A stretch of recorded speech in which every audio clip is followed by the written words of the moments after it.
focus on the top 3 selling features, repeating those most important facts, demonstrating it, going back to your brand story, reiterating who you are and what you're about as a brand and as a person, and then in the end, letting the customer decide in real time if they want to buy the product. Welcome to the Mastering E-commerce Marketing Podcast. I'm your host, Eitan Koter, co-CEO of Vimy. In an era of rising acquisition costs and increased competition, this podcast is dedicated to helping you drive sales, engage customers, and build meaningful communities so you can turn passive visitors into active buyers. Now let's get started with the episode. Hello listeners, welcome to another episode of Mastering E-commerce Marketing, where I have a very special guest today, Matt Hodlofski from E6 Marketing. Matt, how are you? Welcome. Hello, and good morning here on the East Coast in Pennsylvania. Nice to be here. Thank you for inviting me. Yeah, really interesting chat today. Consider one of the, let's say, live shopping or live streaming or live in general experts out there. Spanning a few decades of experience with probably one of the largest and most experienced live shopping companies out there, right? So QVC and HSN. So I think your background is important to understand. So why don't you start with a quick intro of who you are, just to give some context to our chat today. Yeah, thanks. So I'm Matt Hodlofski. I'm a partner at E6 Marketing. So we're basically consultants through HSN and QVC. We work with all kinds of products, all kinds of brands and categories. Before I joined E6 15 years ago, I was a producer at QVC in Westchester, Pennsylvania. So I learned from the bottom, started as a product coordinator, kind of learned the broadcasting and selling dynamic, worked my way up through the broadcasting side, and then was fortunate enough to partner with my two partners, Sue Bettenhausen and Tom Castaldi, and I've been doing it ever since. So we work through home shopping, we work through video commerce, kind of educating our vendors and our customers, and hopefully the client into, or the end customer, QVC and HSN's customer, into what makes a product special.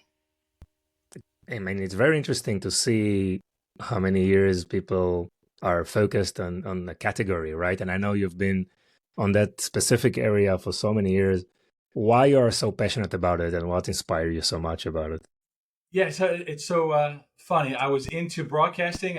I was a broadcasting major. I thought I'd be getting into sports way back when. And I got diverted into QVC. My mom was a huge shopper way back when, 30 some years ago. She kind of turned me on to the QVC dynamic. And then I just fell in love with the live broadcast. There were 24 hours, 7 days a week. Anything could happen. The dynamic of working with the host and the vendors and the guests and the production crew was just high energy every day. And that's really where I learned about the dynamic of the business and really gained a passion for it. As in all video commerce, they hold their hat on storytelling. And, sales are very important. We work in a dollar per minute dynamic, which I could speak about, but it's storytelling in the essence. If you grab the customer's attention by a brand story or a personal story, they're going to tune in and listen to you. And then hopefully somewhere within the presentation, you talk about the product, gain their interest in picking up the product. And then it's all about impulse purchase shopping, the customer buying the product right then and there in that moment. So it's fun. You can't say it's boring. No 2 days are alike. It's an exciting dynamic. And now, your world and the whole video commerce world through Amazon and all the other website sales, live direct sales through video commerce, it's like a rebirth to me. And that's even more exciting. But it seems that the new era of live shopping, probably that era that started in China, let's say 5-6 years ago, and now actually growing quite nicely. I mean, according to the latest report of live shopping in the US, right? So plenty of data showing that live shopping is increasing in terms of adoption. And it's really interesting to see that this new era of live shopping is more authentic. It doesn't have to be this high production value and planning and just counting dollars by the minute.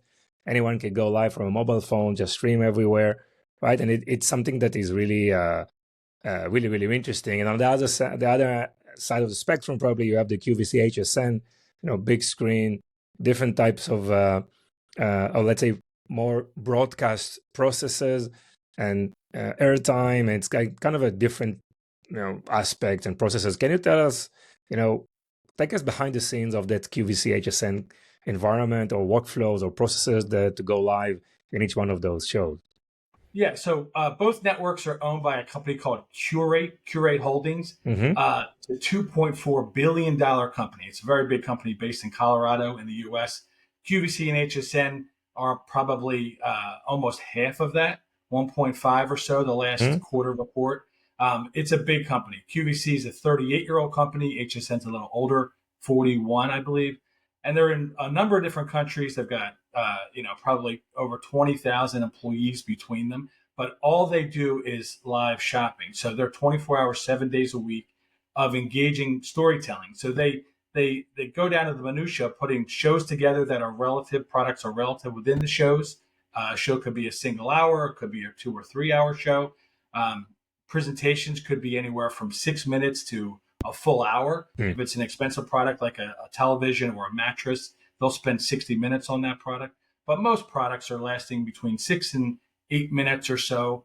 And there's a dynamic to storytelling through QVC and HSN. You've got to kind of focus on 2 or 3 dynamics of the product, kind of repeat those dynamics throughout the presentation, all the while trying to engage with the customer and tell your brand story. So what we've always learned is you focus on 3 main points of the product. That product could have 10 or 12 different aspects that you like to educate and talk about. If you want to focus on 2 or 3 and repeat those stories throughout those 8 to 10 minutes, because we've always learned that the customer tunes in and out of that presentation. They're not always watching from the beginning, middle, and the end. So we focus on the top 3 selling features, repeating those most important facts, demonstrating it, going back to your brand story, reiterating who you are and what you're about as a brand and as a person. And then in the end, letting the customer decide in real time if they want to buy the product. Yeah. And so I know that you have a process how to conduct these live events, right? Probably the 5-6 minute slots. And I know storytelling is important. So you mentioned highlighting like 2 or 3 times during those time slots, the key functionalities of the platform. Tell us about some of the scripting elements or some of the tactics to convey the message in a crowded market today. Yeah, so there's no scripts, there's no teleprompter, nothing like that. You go in, the host has a little, we call it a blue card, now it's gray, and they have a little card with just the product information, the long description of the product. They write down handwritten notes about what they learned through researching the product, through the website, or through what we call product blueprint, which I could tell you more about. And then they talk to the guest, hopefully prior to that presentation, and then they go. So what QVC calls it is the backyard. It used to be called the backyard fence sales philosophy. It's grown into the girlfriend-to-girlfriend sales approach. QVC and HSN's customers, a baby boomer, 50 plus years or older, female, smart, affluent, generally East Coast and West Coast is what I like to say, because that's where the populace is in the US. And she's an impulse purchase shopper. So you have to respect her, talk, in an intelligent way about the product, and don't dismiss anything, don't assume anything. And you go into the presentation, it's a live sell, and that girlfriend to girlfriend dynamic kicks in, where the host hits all the product details, the product item number, long description information, and then the guest romances the product. So it's supposed to be very much a yin and a yang in a conversational tone, where you're not barking at the customer or telling them to buy now. This is the greatest thing since sliced bread. It's really meant as an educational dynamic. Yes. And QVC does a great job of that. The host truly asks impulse questions, like what they think the customer needs to know to make an educated decision. And it normally comes off really, really well. Yes. Oh, it's very interesting because if you look at TikTok Live, so they recommend to go live for a minimum of 2 hours to make the algorithm work for you, right? And here we are at the 5-minute slots, right? So, I mean, it's a completely different strategy, obviously. I know. I don't understand exactly. I know TikTok is just so young. It's evolving. When I talk to TikTok producers or TikTok brands, I always go back to like old school kind of dynamics of what I learned growing up, which is the communication and connection with the customer is the most important, but you have to value her time. So by valuing her time, in my world, every presentation 6 to 8 minutes. Yeah. So you really have a short window for the most part. So you have to really value her time, not waste any time with ancillary information or just chit-chatting about your dog or about what happened yesterday. You have to kind of be poignant while also being engaging. And it's not an easy dynamic. QVC and HSN have internal classes. It's called guest excellence. And every guest, every on-air presenter that works with a brand has to go through this training before they even go on QVC. And I know that QVC has turned down CEOs and presidents of companies because they just didn't understand the dynamic. Some people in sales, believe it or not, are very pushy and overly aggressive and a little off-putting. And QVC really feels that they are background noise often for the woman that is doing 100 different things at the same time. Yeah. She could be working at her desk or doing things around the house, and she catches something from the corner of her eye, and it could be the graphic or it could be the demonstration of the product or the price. And then she tunes in or watches the channel, and then she listens and she hears something that grabs her attention, and then she orders it right then and there. Again, impulse purchase shopping. Sure. So TikTok Shop, and again, it's less than a year old. The long format is great for, in my world, when you're selling high-end products, a $2,000 television or a $1,800 mattress. And even within those hour-long presentations of that high price point item, they basically repeat the same talking points every 15 minutes. So it's almost like 4 15-minute presentations linked to one, even though it's all live. So we really value our customers' time and opinions and her purchasing decisions by not wasting her time.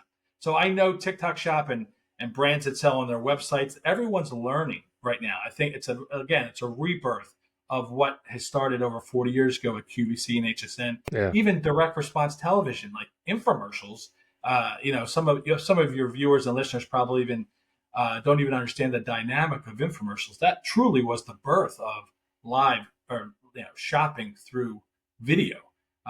So it's great. Like I said, I think it's amazing that all these websites are picking it up. I think through COVID, e-com completely changed. Everyone understood that storytelling was imminent, and they're not just going to come naturally to your website. You've got to reach out to them. You've got to reach out to the customer in some way, shape, or form. And I think video is it's obviously the dynamic, but it's the best way to communicate with who you are and what you're about. Yes. And you obviously mentioned QVC and HSN are, let's say, baby boomers, right, and up, and TikTok, obviously, in short form videos is like Gen Z and millennials maximum, right? So they have like different styles of how they want things to be presented. And, this younger generation is more towards authenticity, right? Less overproduced, less salesy kind of event. It's something else. And I know that you at E6 Marketing, right, you work with brands who want to leverage and launch campaigns on QVC and HSN. So let's talk about that more. Which type of brands are probably might be interested in this approach, and what are you providing as a services to them? Yeah, I don't think there's any retail brand that should not be interested in this dynamic. If it's a demonstrable product and there's a story behind it, I think video commerce is the place to be. Honestly, at QVC and HSN, like the top categories are fashion, home, beauty. Food is a renaissance category that's been big for 15, 18 years.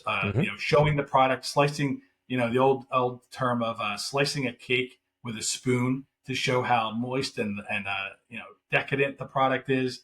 Tight shots of a ham or a turkey with the juices flowing, all that kind of thing. These are just some of the categories. Then electronics is big, jewelry is big, wellness is big. Vitamins or nutritional product is big. Anything that you could tell a story around and illustrate it through demonstrable dynamics or assets. And in our world, assets are video or graphics or before and afters if you're selling cosmetics. Anything for the visual angle that can grab our attention, it's going to most likely the product's going to work in this format. Now, I will say this is the difficult part of our world is the dynamics of the price. You're talking about impulse purchase with all the costs going up across the world and probably across all platforms. It's hard to get a value, but in our world, you need value first and foremost before you really should even consider this. If you can't offer a value dynamic, unless you're a big international brand, which we work with at least one of them where they don't really offer a value dynamic. The customer just knows the product and they can't get access to it. Unless you're in that situation, you have to have some kind of value component, because that value component will be reiterated by the host 2 or 3 times in the sale to really get you over the fence and help you make that decision to purchase the product. Yeah.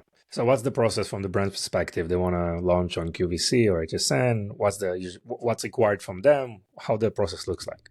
Yeah. So depending on the category you're working with brand representatives or consultants like me is very popular. Not just my team, but other teams. There's dozens and dozens of teams that work through QVC and HSN. But making that first contact sometimes can be difficult because honestly, these buyers and assistant buyers turn over a lot. So you really, unless you're in the game, you don't really know who to contact. But once you make that initial contact, it's pretty simple. So we engage with a brand.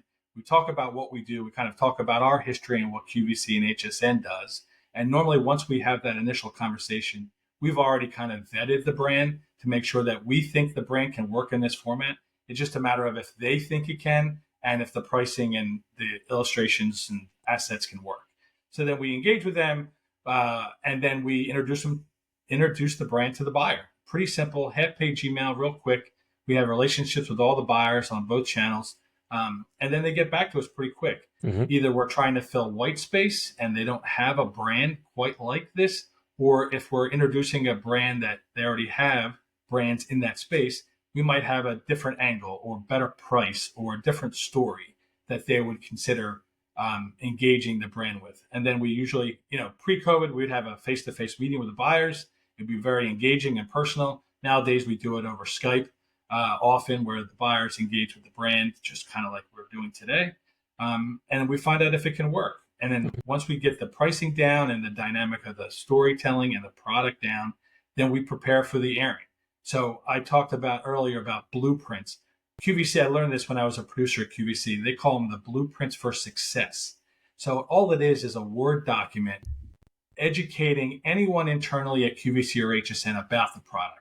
So item description, brand description, what the brand's all about, and then the details of what this product is about, including illustrating the top 3 or 4 or 5 selling features that we talked about, and then anything else the host or the producers need to know about the brand or about the product. They use that document along with the buyers in researching the brand and kind of learning as they go through, without engaging with the brand itself, what this product and story is all about. So that blueprint is all done. So everyone has kind of a game plan for the presentation. Like I said, nothing's on tape really. I mean, everything's live dynamics. Yeah. Of course, there's things they put on tape, but the presentations are all live. So they kind of reference this blueprint in their mind. They kind of write down notes, as I said, on their card. But then it's a one-on-one, usually a one-on-one conversation between the brand representative and the host, and driving sales. Yes. And it's usually kind of the business model is a commission based, right? Yeah. So it's consignment. So QVC doesn't pay the brand in advance for the inventory. They have to be successful on the air, or they have to sell on the air or online to be successful. So there are some on-air brands, that go on camera, on television, and then there's also extended assortment brands, and those brands only live on the website. So most on-air brands also have extended assortment products. So if the customer, like 65% of QVC and HSN's customers shop through the website. So the old-fashioned way of calling a customer order representative is kind of fading. Right. So most customers go to the website. When they go to the website and try to buy the product that you're presenting on camera, you should have 5 or 10 or 15 other products from your brand on the website. Usually those sales go up greatly, like 4 or 5 times when your on-air presentation is being presented, because it's basically an 8-minute commercial for your brand. So that's kind of how it works. It's like any other e-commerce dynamic, but the video dynamic is the most kind of spearheading any marketing or sales that you'll get. Sure. And we've had customers that have shared with us their own e-com website activity day of or the day after they're on air at QVC and HSN, and it goes up like 10 or 20-fold as Wow. far as the number of clicks, the number of Yeah. sales and clicks. It's absolutely a national commercial. QVC and HSN are in 100% of the cable homes in the U.S. It's a saturated. No, they are saturated within cable, and then all the streaming services. Hmm. So there's a lot of eyeballs watching the show at any given moment. So you go in prepared, but most brands, some brands could go in with have $100,000 presentation in 8 minutes, could have a multi-million-dollar presentation in 6 or 8 presentations on the day, Yeah. depending on the dynamic and how much they're being promoted and how long the presentations are. So it's a big business opportunity for any brand that can demonstrate their product. Exactly. And again, the brand needs to allocate certain amount of inventory, right, to support the marketing. And that's the investment, as you mentioned that. And yeah, my next question was about how brands can measure success of these campaigns. Obviously, whatever the consignment that they put there versus actual sales and obviously Yeah. profit of those sales, right? Yeah. So that's an interesting dynamic. Like QVC on-air products are still required for the most part to go into QVC's multiple distribution centers across the country. Uh-huh. So you have to break up that PO over 4 or 5 different warehouses. They also have drop ship opportunities, which is getting bigger and bigger, especially like food, as an example, is 100% drop ship. Mm-hmm. That means that the vendor sends the product directly to the consumer in 2 to 3 business days. So if it's a warehouse product or a drop ship product, it kind of determines how quickly the product can get to QVC. It's all consignment. So if you're doing drop ship and they ask you to load, we call it a load, 1,500 units of that product, and you only sell 1,200 after that day's end, you can allocate those other 300 units to another retailer. So Okay. you own the inventory until it goes out your door. Yeah. When you work through QVC's warehouses, you actually have to ship the product across their warehouse spaces. And then if the presentation is unsuccessful, QVC or HSN ships that product back to your warehouse. So then you can reallocate it for other retailers. Got it. And these companies are operating for already 4 decades, right? But obviously there are a lot of developments, right, on the multi-channel aspect, also on the hosts, right? Probably bring some more interesting hosts. Tell us more about some of these developments. Oh yeah, the hosts are the lifeblood of QVC's dynamic between them and the customer, and some of them are, or all of them are amazing. I would never imagine or could never imagine myself being an on-air host, because they've got not only the gift of gab, which kind of shortens what they actually do, but they engage with the customer in a way that grows sales using their personality and education and dynamic and in talking to different people all day long. So most hosts have a 2 or 3 hour shift. Most hours have 6 to 8 guests. So they're dealing with 16 to 24 different people possibly in a single day. They've got to engage with every single one of those guests or on-air presenters from the brand, and then communicate with the customer. So the hosts are amazing. Some of them have been there for 30 plus years and have a great loyal following. And some hosts have been there for a year or two and are building their own dynamic with the customer and their own followers. You talked about different multi-channel, and that's a kind of a word that we use a lot.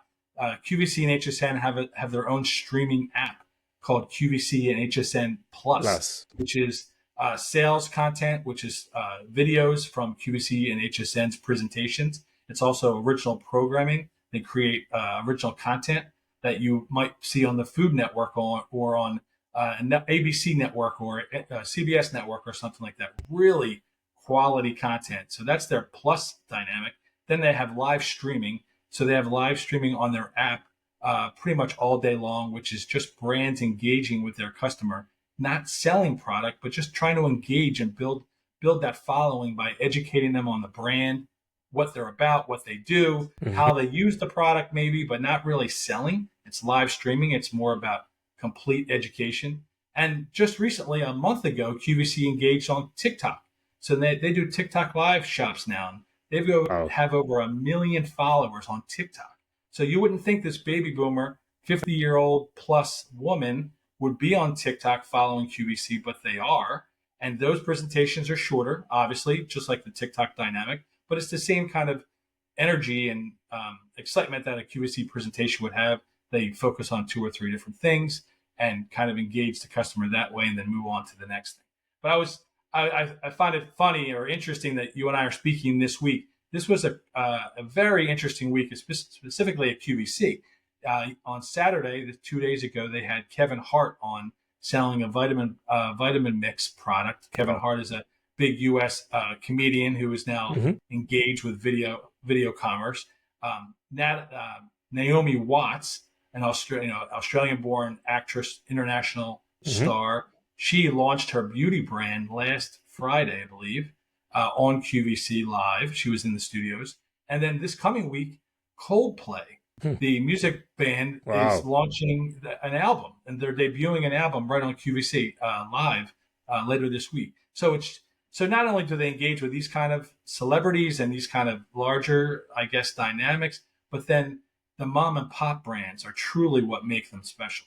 One of our newer brands at E6 Marketing is called Stolfus Meats, and they're a local Lancaster County, Pennsylvania Amish Mennonite type of meat company, and they sell unique meat protein products, and they've got such a great story from where they hail from, Lancaster County, Pennsylvania, which has got a great Amish and Mennonite community, and they tell their story so beautifully. It's a smaller brand in the relative size of other brands. They only sell to small farmers markets on their own website and on QVC. So that dynamic, like you go from Naomi Watts or Kevin Hart to a brand that you can't find anywhere else in the country besides Lancaster County, Pennsylvania.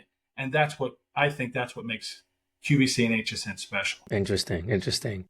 Matt, beyond QVC HSN, what are your thoughts on, let's say, CTV in general? We know that Netflix are experimenting with merchandising on various ways, trying to find the right use case. Obviously, Disney, some of the other players, let's say online video platforms that are experimenting with creating all these shopping opportunities, let's say, within video. What are your thoughts on this big screen shopping thing? I think we're in an amazing time right now, and I do say it a lot. It kind of dates me, but there was a show in the 90s called NYPD Blue. It was a police drama, and they experimented with the actors having a Coca-Cola on their desk or drinking Coca-Cola as they walk down the street, and that was kind of one of those first dynamics of e-com or whatever, retail and Hollywood kind of merging. And they didn't do a big job, and it was kind of subtle, and it never really took off in that dynamic back in the 90s. But nowadays, I think it's because the advertising space is getting so challenging because ad revenue is so high. Networks have to figure out how else to drive revenue. It's basic television, I guess, cable television or whatever you call basic TV, Netflix and streaming television like that. The prices are so high. It's huge with sports now, and these networks are paying a high premium for National Football League or Major League Baseball sports in the U.S. That's becoming a big dynamic. But the television viewer is kind of fading a little bit overall, not just with the baby boomer, but all generations. So all these networks are trying to figure out, all right, if we're not using television traditional advertising, how are we going to engage with who she is and who our customer is? And I think they're experimenting in great lengths and with great success all over multiple platforms. So I love the whole dynamic. There's so many ways to weave brand stories in to entertainment, because truly it has to, when we talk video commerce, there's an entertainment factor. Yes, it's all, there's a lot of education. You have to grab her with some education, but you also have to entertain. She's got to stay tuned. So you have to be, a little dynamic, or at least, in some way engaging to hold her attention, so she'll make a considered purchase, right? So she's making an impulse purchase, but she's considering it by what you're saying and what you're doing, and all that dynamic is great. So what we do at QVC and HSN, even if the brand, if it's a huge multi-million-dollar brand, but they don't have anyone specific from their office that could represent the brand, we bring in an expert. So I affectionately call them hired guns, which is an affectionate word to say that we work with a lot of men and women that are experts at a lot of product They're experts at the dynamic of that girlfriend to girlfriend sales approach. And all they have to do is learn about the brand. So once they learn about the brand and then they're able to engage on camera with the host, it goes very well because they get the girlfriend to girlfriend thing. Yes. Honestly, that I told you about that guest excellence class, it's hard. It's not easy to learn how to be dynamic and be engaging through this video space. You have to have some kind of education about it. You have to have some kind of personality behind it and a game plan. So that's where I was saying earlier, like the TikTok shop. I talked to a lot of young adopters early on, and I said, well, what's in your blueprint or what's in your rundown of the presentation? And I say, oh, we don't have a rundown. We just talk, and we hope the followers will come. And I'm like, well, I understand that dynamic, but not having a direction of how the presentation is going to go. I think that's a mistake. I think it's wasting the viewer's time, the customer's time. You have to have a direction. So we call it a blueprint. We call it a rundown. Call it whatever you like, but have a direction of how that conversation is going to go. Know how you're going to demonstrate the product, what you're going to show, and how you're going to, if you're cutting a piece of ham or adding mascara to a model's eyelashes, like how are you demonstrating the product? What are you doing? What's going to engage her most about what makes your product special? And I think that could go across all video commerce platforms. Sure. Look, obviously, mobile phone and big screen is a different mindset, right? Of anyone. I mean, like mobile phone, it's kind of a lean forward type of experience. You are engaged, right? When you watch the big screen, it's just a lean back type of environment. Obviously, if you click on a shopping channel in QVC or HSN, you are totally engaged, right? And then impulse purchase works. So I guess it's going to be very, very interesting to see how marketeers are going to create this balance, right? And integrate all these shopping opportunities. We know that Netflix are building like brick and mortar stores now to sell merchandise of a specific TV series, right? And we know that they're experimenting with placing all these QR codes, not in the video itself, but on the show notes of the episode, for example, right? And then you can just click to scan, or you can just scan to send an email, just remind you later just to make a purchase, right? So just trying to differentiate between entertainment and commerce. So I still think we are in experimentation mode, and it's going to be very interesting to see how things will evolve. So Matt, what are your probably best tips for any brands or marketeer out there? I mean, from your background of video commerce and live shopping, what can you help, and what are your tips towards those people? Tips. I train new guests and experienced guests every week, so it's about engagement. I mean, I think that's the best way to put it. It's about storytelling and engagement. So if you can hone that story and summarize it in 2 to 3 bullets or 2 to 3 sentences and repeat that story throughout, you're better off. If you just tell the brand story in the very beginning of the presentation and then forget about it and focus on the product, that's a miss. If you just talk about the product and don't mention who you are and why you're there, then that's a miss. So there's a balance between the two. And then you've got to have a value component, as we spoke earlier, and then just focus on just a couple things. I know that there are probably 10 different things that make your product special, but focus on 2 to 3 and repeat those 2 to 3. So what's fun about what's happening now, like obviously QVC and HSN, almost 40 years old between the two of them. Now Walmart.com has a live aspect. Amazon has a live aspect to it. So not only are the large players getting involved, but the smaller ones as well. And we meet with a lot of small brands, and it's amazing to me. Some brands don't even have an e-com dynamic, which probably would blow you away, right? Normally in this kind of conversation, they don't even have a website or an avenue to sell through digital. And then when they do have an avenue to sell through digital, they don't consider, or they haven't yet considered, video commerce. And I think both things are just a miss. I love brands using these larger platforms like Walmart and Amazon and QVC and HSN. But I also really love the brands having a video dynamic or an e-com dynamic on their own website. Yeah. And owning the content and telling the story themselves from their own space, from their own platform. Not sharing revenue, obviously, if you didn't have to, and truly owning the customer. So, you bring them, you promote it, you bring them into your own site, and then you talk to what makes the product and the brand so special. If the customer's tuning into your site to watch your video commerce dynamic, then you've already kind of hooked them.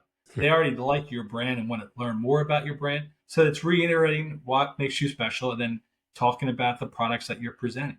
So I think to own the content initially, or at least on the surface level, do it from your own website, and then consider branching out through TikTok Shop and all these other dynamics of video commerce. I think you have to be in more than one place these days to grab her attention.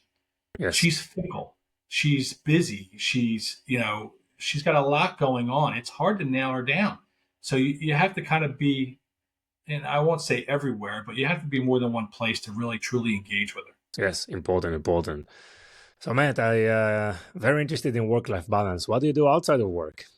Yeah, 3 kids. I have 3 kids. My oldest, Ashley, is engaged, so she's getting married this coming summer. Congratulations! That's a lot.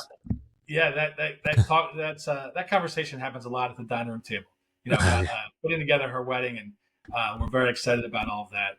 My middle child lives on his own in North Jersey, and my youngest is a senior in high school, and he plays soccer. So there's 2 or 3 games a week still now. This is last year playing soccer. I don't think he's going to play at the collegiate level, so I do my best to make sure I'm at every game I can get to. And then I'm very much into sports. I'm into my family, so we engage a lot with the college sports, with the professional sports. I see my family pretty much once a week. I'm one of 4 boys. See my parents a lot. I live locally to my parents, so family, a most important thing. What I do outside of work. Wow, very nice to hear. Thank you for sharing. And Matt, where people can find you and E6? Yeah, so again, E6 Marketing. You can go to our website, e6marketing.com. My name is Matt Hodlofski, Hodlofski, and I could be found on LinkedIn, on Facebook, on TikTok, X, any platform you're probably on. I'm most engaged with LinkedIn. That's another whole conversation, but I love LinkedIn for a lot of dynamics, and peer-to-peer is the best as far as I'm concerned with engaging with new people. So always on LinkedIn. Love to talk to you about what you do, how you do it, what your brand's about, and see if this video commerce dynamic is right for you. Great, and we will add all these contact details in the show notes. Wonderful. Matt, thank you so much. It was a pleasure. Thank you very much for having me. Thank you for listening to the end of this episode. If you found this episode valuable, please subscribe so you won't miss any of our future content. Explore Vimy, the video commerce platform that includes live shopping, shoppable video, and social commerce capabilities. Visit Vimy at www.vimy.net. We appreciate your support and look forward for bringing you more valuable insights in our next episode.